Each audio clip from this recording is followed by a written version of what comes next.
नमस्कार, स्वागत है आप सभी का और आप सभी अच्छे होंगे, स्वस्थ होंगे। बात करेंगे यूपी ट्रिपल एससी मुख्य सेविका भर्ती में। आपको अफ़वाहों पर बिल्कुल भी ध्यान नहीं देना है। कटाव को लेकर के जो भी चीज़ें जहाँ से भी बताई जा रही हैं, आप सभी खुद समझ सकते हैं कि इस समय प्रेज़ेंट टाइम में सचिव सर आयोग के सचिव सर भी नहीं बता सकते हैं कि कितनी कटाव जाएगी।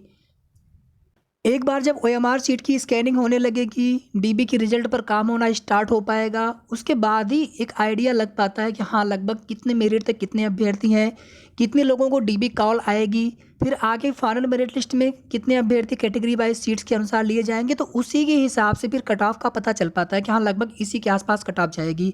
उस समय भी बिल्कुल एग्जैक्टली नहीं बता सकते। क्यों? क्योंकि कुछ लोग डीबी स्किप करते हैं, कुछ लोग एलिजिबल नहीं होते हैं डीबी में, तो उतने अभ्यर्थी और बाहर हो जाते हैं। तो कट ऑफ जितना भी आपको बताएंगे एक्सपेक्टेड, उससे कट ऑफ आपको कम ही देखने को मिलेगा, ज़्यादा नहीं। जनरल की कट ऑफ का आइडिया इसलिए नहीं लग पाता है क्योंकि जनरल में ओवरलैपिंग होती है। अब ओवरलैप कितने अभ्यर्थी करेंगे ये पहले से नहीं उसमें पता चल पाता है। जब ओवरलैपिंग हो जाती है तो फिर ये पता चलता है कि हाँ इस कैटेगरी के इतने अभ्यर्थी इतने मेरिट तक थे तो उन्होंने ओवरलैप किया। क्योंकि आप सभी जानते हैं कि जब जब हम डीबी करवाने जाते हैं, ऐसे बहुत सारे अभ्यर्थी होंगे ईडब्ल्यूएस के या ओबीसी के या एससी या फिर एसटी के, उन्होंने अपनी कैटेगरी से फॉर्म अप्लाई किया होता है।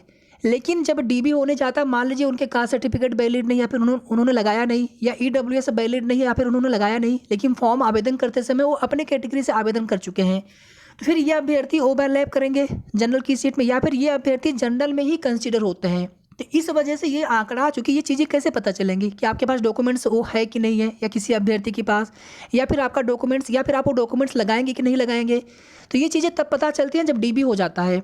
इसीलिए जनरल की कट ऑफ का बिल्कुल एग्जैक्टली आइडिया नहीं लग पाता है, लेकिन इतना बिल्कुल लग रहा है मुझे कि कम से कम 6-7 नंबर का, 8 नंबर का भी डिफरेंस हो सकता है जनरल की कट ऑफ से बाकी अदर कैटेगरी की कट ऑफ में।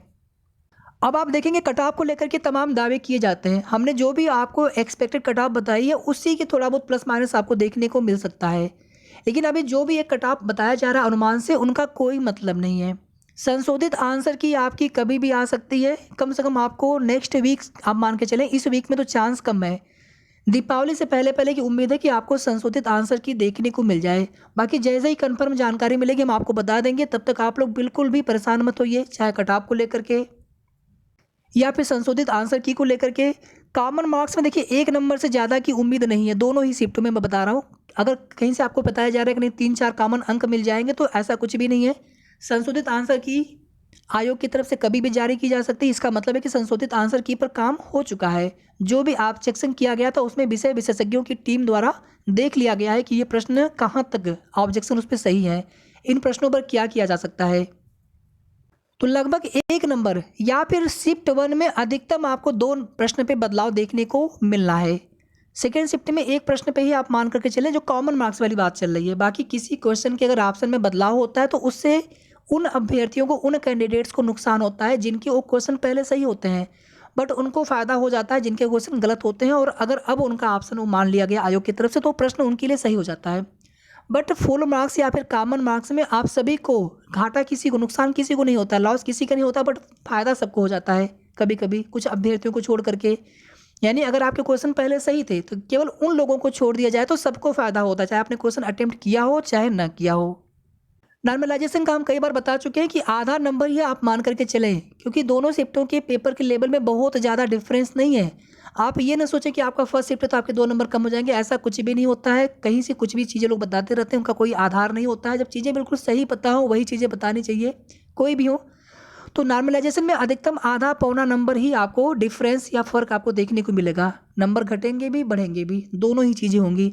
पहले क्या होता था कि किसी एक बिल्कुल आसान शिफ्ट को आधार मान लेते थे, अगर कई दिनों में एग्जाम हुआ है तो उसी के आधार पे बाकी शिफ्टों के नंबर, जो हार्ड शिफ्ट होते थे उनके नंबर बढ़ाए जाते थे। बट अब ऐसा नहीं होता है। अब क्या होता है कि एक उसका बेसिक रूल है नॉर्मलाइजेशन का, तो उससे देखा जाता है, एक एवरेज नंबर मान लिया जाता है, उससे देखा जाता है कि किस शिफ्ट का लेवल कितना ईजी है या कितना हार्ड है।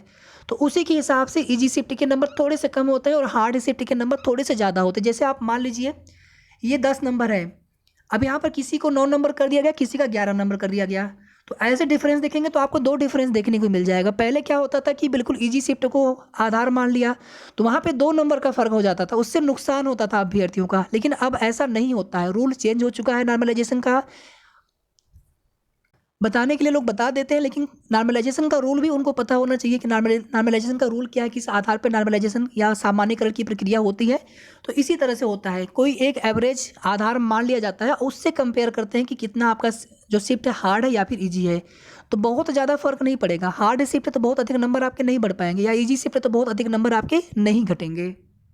एक यहाँ पर आवश्यक जानकारी आप सभी के लिए और भी है, क्योंकि आप में से बहुत सारे लोगों ने कहा था कि एक व्हाट्सएप ग्रुप हम लोगों का होना चाहिए, ताकि एक बार संशोधित रिजल्ट आ जाए।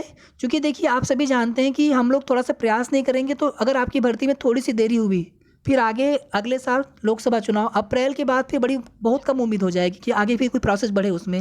वैसे भी आचार संहिता लगना और फिर जितने दिन तक आचार संहिता लगी रहेगी, यानी चुनाव चलेगा, उतने समय तक कोई भी भर्ती प्रक्रिया में आगे की कार्रवाई नहीं होने वाली है।